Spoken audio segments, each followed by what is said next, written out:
За сайн байцгаана уу өчигдрийн минь дүүн бэргэдрийн дараагийн ангиараа уулзаж байгаад баяртай байна.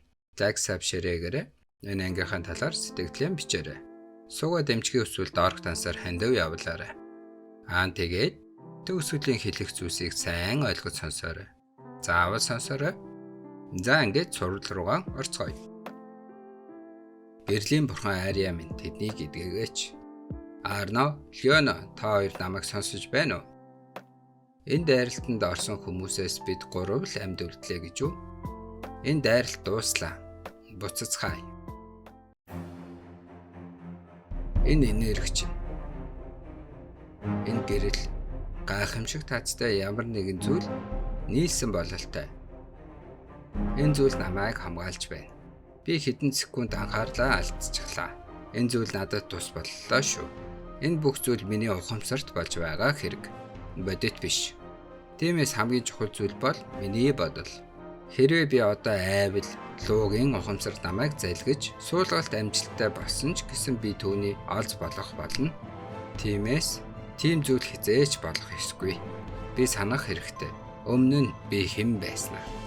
Луугийн ухамсар миний оюун ухаанд анх удаа орж ирж байгаа юм биш. Өмнөх амьдралаа оруулбал чи тавдах нь болж байна.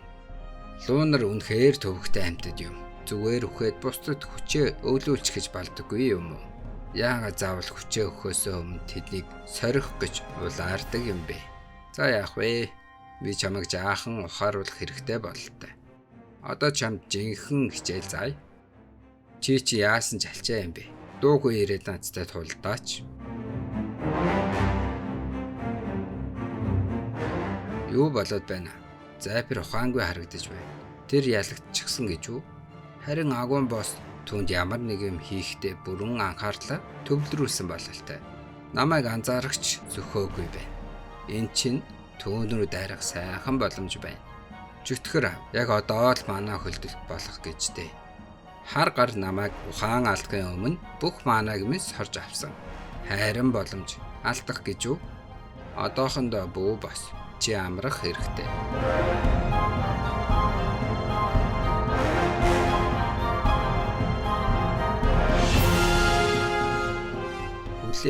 Энэ чинь миний залгиж байсан тэмдэгтэй хорхоо биш гэж үү?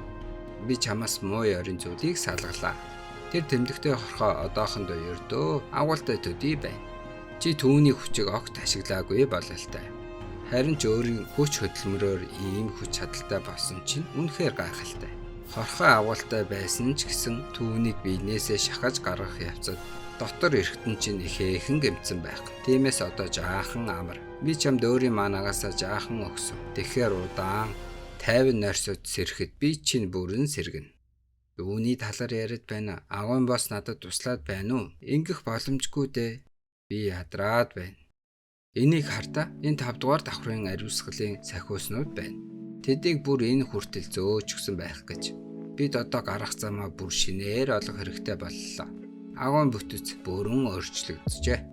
Тулаан дууснаас хойш 2 өдөр өнгөрчихлөө. Хүнс хэрэгсэл дуусгаас өмнө бид эндээс гарч амжих болов уу? Одоо яах вэ хэрхмээ? Юуны төрөнд итгэлийн шонг олох ёстой. Юу? Бид гурвуулхнаа шүү дээ. Энд чинь дэндүү аюултай хэрхмээ. Оронд нь гарах зам хайсан дээр биш үү? Үгүй ээ. Энэ бол харин ч бидний амжиж гарах хамгийн сайн боломж. Итгэлийн шонг хулгайлсан тэр 2 боол сэжигтэй зүйл байгаа гэж та бодож байна уу? Хэрхмээ? Тийм ээ. Тэд бол Тартарусын шүтгчид гэдэгт итгэлтэй байна. Гэхдээ хачирхалтай нь тэд метаста болсон тулаанд оролцоогүй. Харин ч бүр түүнийг дайрсан. Яагаад юм болоо?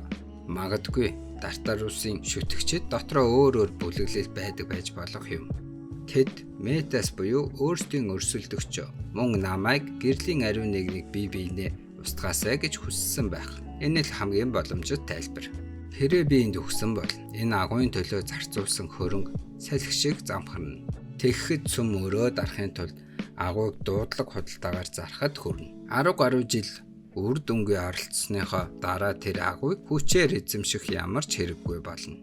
Харин тэр 2 бол үгүй тэдний ард байгаа Тартарусын бүлэглэл том зураг харж байсан бол энэ бүгд эхнээсээ төлөвлөгөө байсан байж таарна.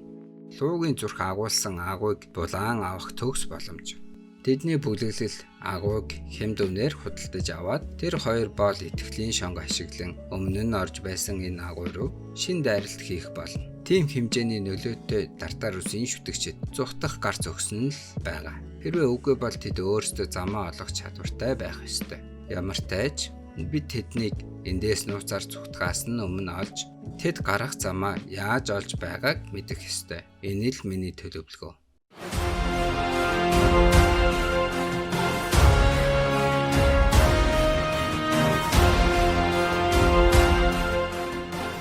Итгэлийн шон боссын өрөөнд байна гэж үү? Гэтэл хамгаалагч амьд байхад энэ яаж боломжтой гэж үү? Боссын өрөөний хаалга хамгаалагчийг устгасны дараа л нэгддэг гэж бодсон шүү дээ.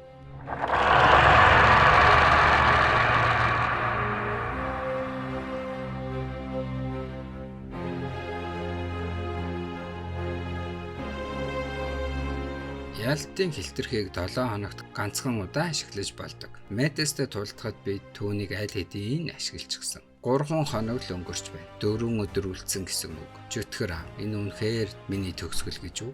Би дахиж түүнийг хизээж харахгүй гэж үү?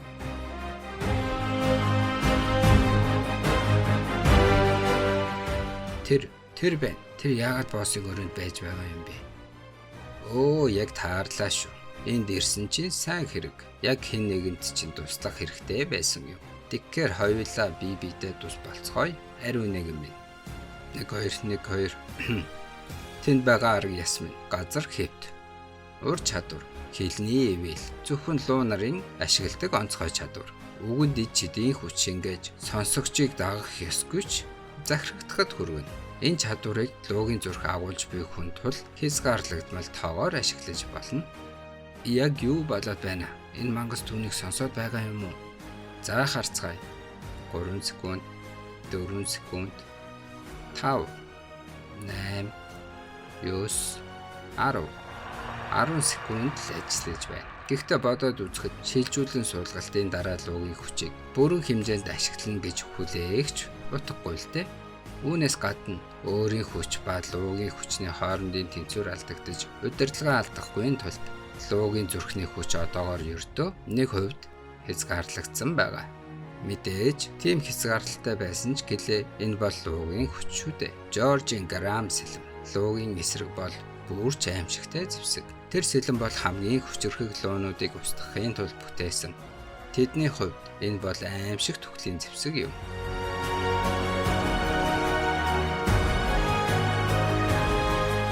Тиймээс би энэ удаад луугийн хүч ашиглахгүй. Харин энэ ил дээр тулалдана.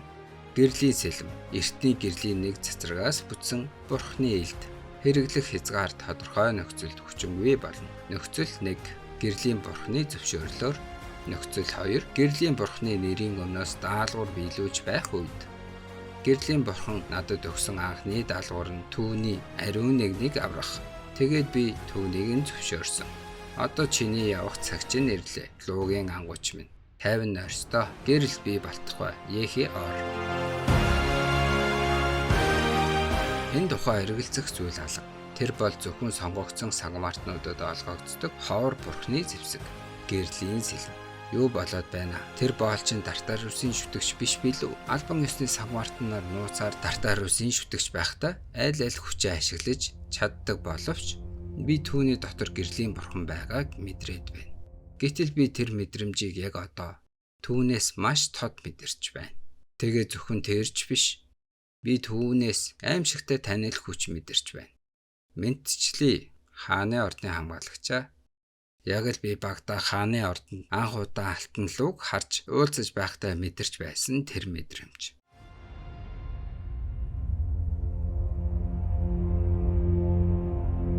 Таны өмнө байх нь нэр төрийн хэрэг.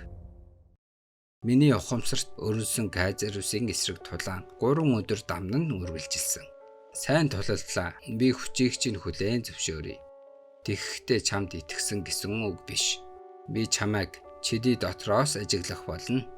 Тэгээд би дахин ухаан орох үед нээд хажууд минь ухаангүй хэвтэж байсан. Харин Эвридис үнс болон хуурсан байлаа. Баярлалаа Эвридис. Би амлсан ёсороо чиний хойд насанд чинь харамсах зүйл үлдээхгүй. Түүний хувцас тундаас 2 зүйл алсан. Шидийн болор. дээд өвчний шидийн судар бөгөөд шидийн зарчмуудыг болор хэлбэрч шингээсэн байдаг. Болрыг гараараа атхан бясалгах замаар шин чадвар эзэмших боломжтой. Энэ болорт Эвридисийн сурсан медиагийн эртний шидийн чадвар хадгалагдаж байгаа. Эдгээр чадварыг эзэмшихийн тулд медиагийн эртний шидийг дор хаяж 2 дугаар төвшөнд эзэмшсэн байх шаардлагатай. Мастер түлхүүр. Эвридисийн агууд буй бүх системийг удирдах боломжийг олгох гол түлхүүр. Одоогоор эзэмшигч нь Zapier. Луугийн зүрх одоогоор ердөө 1% хүчийг гаргаж байгаа. Гэхдээ тэр хүч чиний бүх биед нефт дарахах үед чи аяндаа илүү их хүчийг хянах чадвартай болно. Болорт хадгалагдсан Эвридисийн ухамсар надад хэлсэн юм. Гэхдээ хүч чинь 10%, 20%, 30% гэх мэтээр нэмэгдэх бүрт би дахин тохируулах шаардлагатай болно. Тиймээс миний удам, миний шидийг өвсөн охиныг олж энэ бодрыг түүнд өг. Тэр чамд туслах болно. Бурхад миний өмнөх амьдралыг бүгд мэднэ. Гэхдээ тэдний дундаас надад жинхэнэ өрөвдөх сэтгэл үзүүлсэн нь цөөн. Гэсэн ч би бүрэн итгэж чадахгүй байна. Хэрэг Бурхад алтарт гарааг хөргүүл яах вэ? Түүн дээр одоо очиж чадахгүй байгаа нь үнэхээр хэцүү. Гэхдээ би дэвчээртэй байх ёстой. Одоохондоо хийх зүйл олон байна. Уучлаарай. Та хоёр мөрөө надад төр үзүүлээч. Тэмдэг арилгах. Та хоёр одоо чөлөөтэй. Тэгэхээр бидний өөр хүртэл тэглэгдэж байгаа гэсэн үг үү? Та хоёр миний амийг аварсан. Хэрвээ өөр гэвэл одоо би та хоёрт насан туршийн өртөө хүн. Тэгэхээр та хоёр өнгөрсөн хэдэн жил Тартарусын шүтгчдийн төлөвлөгөөг нураахын тулд нууцаар ажиллаж байсан гэж үү? Гайхалтай. Ичмээрч гэлээ гэрлийн сүмд тийм чин сэтгэлтэй хүн тун цөөн. Үнэн дээр би өөрөө гэрлийн бурхны хүү учраас түүний дайсан болох Тартарусын шүтгчдийг дарж устгах нь миний амьдралын үүрэг юм. Би та бүхэнд чадах бүхнээрээ туслахыг хүсэж байна. Би итгэхгүй бай. Тэр зүгээр л луугийн зүрхийг эзэмшигчтэй нийлж гэрлийн сүм доторх өрсөлдөгч бүлэглэлээс давуу байдалтай байхыг л хүсэж байгаа. Лушиас гэрлийн ариун нэгэн. Гэрлийн сүмийн бүтээсэн хамгийн хүчрхэг зэвсэг.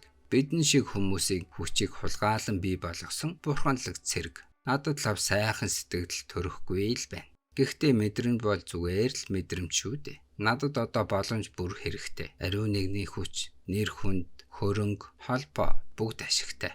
Тартарусын шүтгчид гэрлийн сүмийн төв захиргаанд хөл тавьсан байгаа цагт би Лушиастай сайн харилцаатай байхад илүүдэхгүй. Түүнтэй ч бас.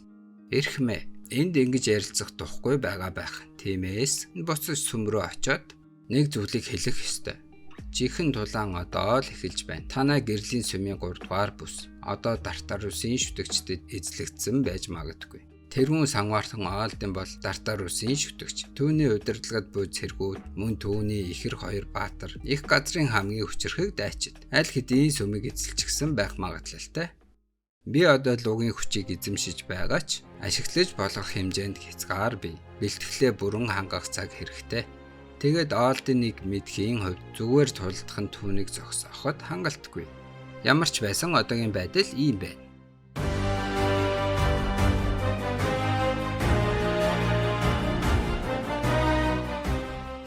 Эрдэнэсийн өрөө Эвридисийн булшинд хадгалагдаж буй эртний шидэт эд зүйлийг агуулсан өрөө. Тэгэхээр бүгдээрээ зэвсгээ бэлдээ. Ингээд энэ цуврал маань дуснаа. За яагаад ийм богино болчих вэ гэд гайхаж байж магадгүй байх. Яагаад вэ гэхлээр цаашаага гой зүйл болохоор зориудаар энд таслах хэрэгтэй боллоо. Дараагийн анги хизээ орох вэ гэхлээр энэ анги орсноос хойш яг 1 хоноод парт 10 маань орох болно. Тиймээс маргааш буцаад уулзъя. See ya.